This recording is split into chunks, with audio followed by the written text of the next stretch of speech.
The monster gets unleashed. Naoya Inoue knocks out Michael Dasmarinas via body shots. He gets 3 body shot knockdowns inside a 3-round contest. And he does it beautifully, man. So for the majority of the fight, it was the usual orthodox versus southpaw scenario, but the southpaw fighter in Dasmarinas, he was looking for that outside step left hand the entire fight. That was his main way of delivering damage. It was his primary focus the entire fight, but you need more than just that. You need more than exploiting a common weakness to beat someone like Inoue. So for the first round, Inoue was trapping that outside step. Whenever Dasmarinas took a deep outside step on the lead foot to set up his left hand, Inoue instantly intercepted with a left hook. And from that, Inoue got the respect out of Dasmarinas, to the point where he would just feint. If he saw Dasmarinas move out that direction, Inoue would just simply feint with the left hook and instantly get Dasmarinas to move the other way. Just a few of those exchanges was enough for a detour, and the threat of this left hook, because it caused Dasmarinas to move out another direction or halt from moving out to his right,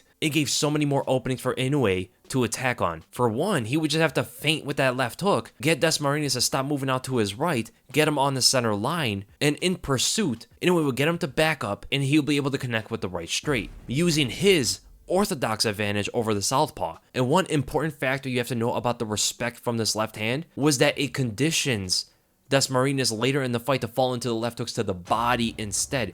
Inoue uses left hooks to the head as a way to get respect for the headshots in order to make it easier for him to land body shots. And with the outside step, Inoue didn't necessarily only look to deliver damage like that. He was getting Dasmarinas to react. Simply stepping on the outside using jabs and faking the right hand. Look at the reaction on Dasmarinas. While Inoue did not fire, he's merely just scanning for openings. He used that first round to get the respect out of Dasmarinas, as well as hunt out openings. In this second round, Dasmarinas actually made some adjustments here. When he took the outside step, he knew the left hook was going to come, so he was simply put up a tight guard. I mean, he put up that guard like his life depended on it, and he went under it for a left hand to the body, but ultimately misses. You can see right here, his eyes seem to be to the ground instead of on target. He was so worried about getting hit by the left hook, he didn't place his shot correctly. That opportunity that he had right there was the only opportunity he was going to get, because Inoue made the adjustment instantly. Literally, the next time Dasmarinas attacked with that same move, long outside step, duck under, right tight guard, and left hand to the body, this time he's looking at the target, Inoue already has the answer. Instead of challenging Dasmarinas and looking for the left hook to the head, he needs to get into position first for the left hand to fall short, and catching Dasmarinas on the retraction, and almost lands the blow. Inoue is insane. I actually haven't watched too many of his fights. I've heard his name here and there, but this fight made me a huge fan of Inoue. Just these exchanges alone, let alone what else he displayed here,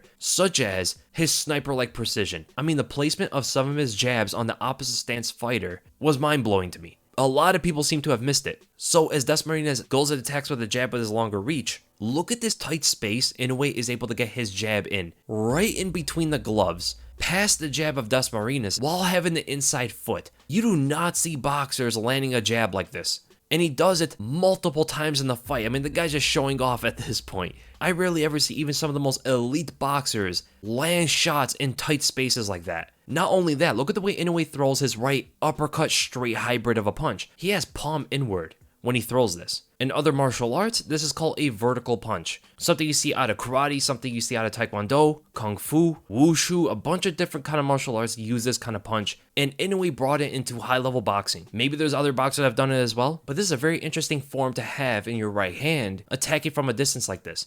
I can see a use for it to get inside tight guards because of the massive shape of the glove and the way opponents usually guard up. There's more room for a vertical punch than a horizontal punch. But this kind of punch, you're going to see him throw multiple times in order to find his body shot. And what is the normal combination he throws? Inside step jab to fit into that tight space. He winds up that uppercut into a vertical right straight, fits in right inside the guard. And what these straight punches are doing inside that tight space, it's causing Dasmarinas to instinctively bring his arms together as he's blocking. And what does that expose? The liver, the ribs, a huge right spot for Inoue to land his left hook. Remember, we were also talking about that Dasmarinas has the respect for Inoue's left hook over the top. Now that the left hooks are coming to the body, he could be pretty confused on what's going to come to him, a headshot or a body shot. A mistake on guarding could be critical here. because a shot to the head could put him out, a shot to the body could put him down. And ultimately, Inoue found the target almost every single time. And sometimes didn't even need to create his opening off of his right hand, such as the last knockdown. Look how tight the guard is from Dasmarinas. Just a little bit of space open for Inoue to land that left hook, and he lands it precisely and puts him down for the third time. This guy's precision is insane, his power is insane, his tactical prowess is out of this world, man. Naoya Inoue has found himself a new fan. I cannot wait to see him fight again. Not only that, we've seen a Tyson combo out of him, the dipping left uppercut to a dipping left hook to the body right afterward, a lot of trunk movement on that, an evasive posting back steps away from the lunging left hand into a left uppercut to the body while settling in the parallel stance and still able to get away. Crazy stuff from Naoya Inoue. So I hope you guys enjoyed the breakdown. If you did, make sure to thumbs up, if you're Michael, make sure to subscribe, and I'll see you guys in the next video.